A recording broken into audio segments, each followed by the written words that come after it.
If you suffer a data breach and nobody is upset or loses any money as a result, can they still sue you? Well, yes, according to a recent Federal Court of Appeal judgment in Germany.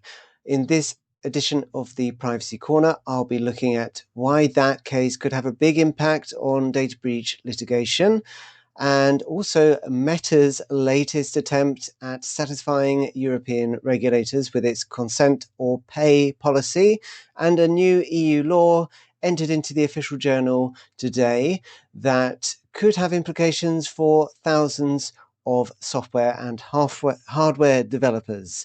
A big thank you to Privado AI for their support, and a quick plug for their latest report that looks at website compliance across the US and EU, and found that around 3/4 of websites do not meet the relevant legal requirements in their jurisdictions. A statistic that will not be surprising to many privacy professionals, but a very interesting report nonetheless. More details in the newsletter that I will link down below. So first up, this German federal court case.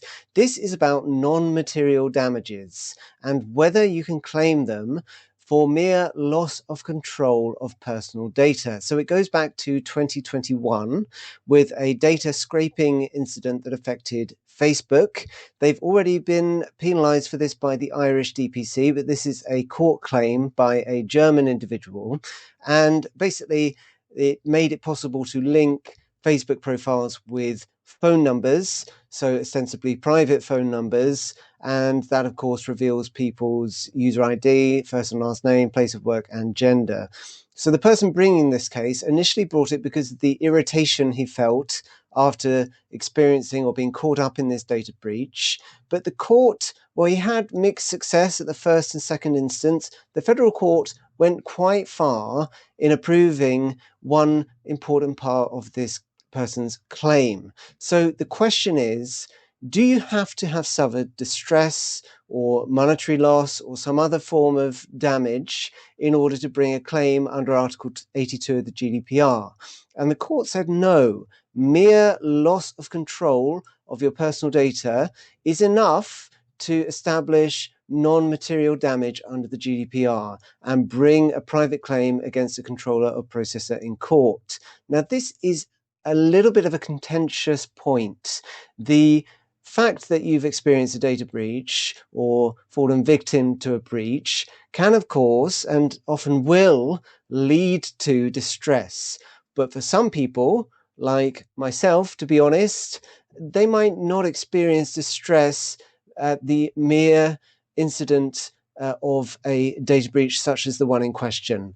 There was a similar case in the UK called Lloyd and Google, where the court studied similar facts and came to the opposite conclusion. Loss of control is not enough to bring, in this case, a class action case under the GDPR. The problem here in the UK claim was that if you have a group of litigants, plaintiffs or complainants or claimants, not all of them will experience a data breach in the same way. You might have relatively untroubled people like myself who don't really care that much about, in this case, it was Chrome's use of browser data.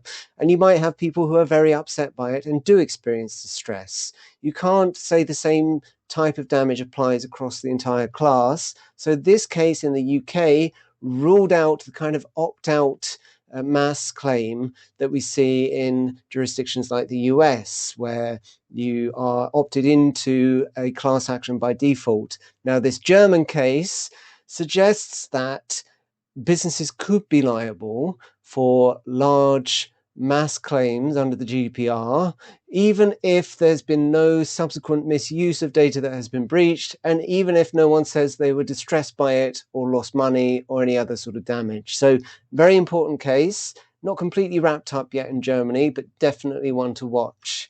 Next up, Meta has implemented its latest attempt at a consent or pay policy, and this one involves a third tier where ads will play for a few seconds and you won't be allowed to skip them. So we'll have the paid tier, which they are making cheaper. The second free tier, which will be the full personalized advertising experience. So all the profiling and tracking that goes along with being on Facebook.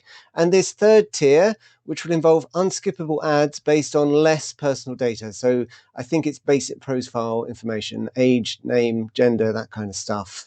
So this has been going on quite a long time, and it's probably not going to be settled anytime soon.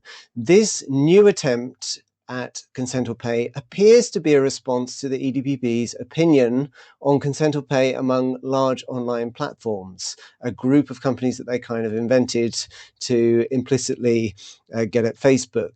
But I initially thought the EDPB won't be happy with this.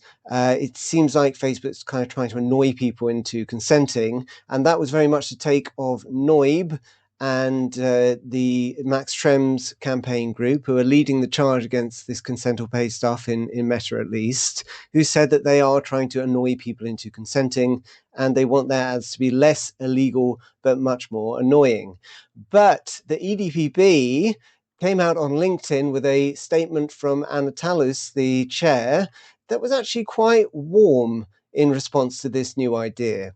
Less invasive ads are great news, the EDPB says, and they welcome the fact that an important platform announces it will offer a new choice for free with less detailed profiling for advertising. Very much a preliminary statement, a first response from the EDPB, not an official response, but surprising in its tone, I think. They have yet to properly assess this new model, but it kind of sounds like they might be backing down. And they're in a slightly difficult position because the CJEU did suggest in passing that Facebook might be able to charge a fee for a less invasive kind of option. And, well, it might be that this saga soon comes to a close. It will probably reach the CJEU again first, but an interesting development. Finally, the Cyber Resilience Act is on few people's radars, but I wrote about this a couple of years ago when it was proposed by the Commission, and I think it could have quite a big impact on quite a few companies. This is a new regulation adopted into the official journal today, and it will take effect in a couple of years, we'll see later. So this applies to all products with digital elements, meaning that they can be connected to a network, either physically or kind of logically via the internet.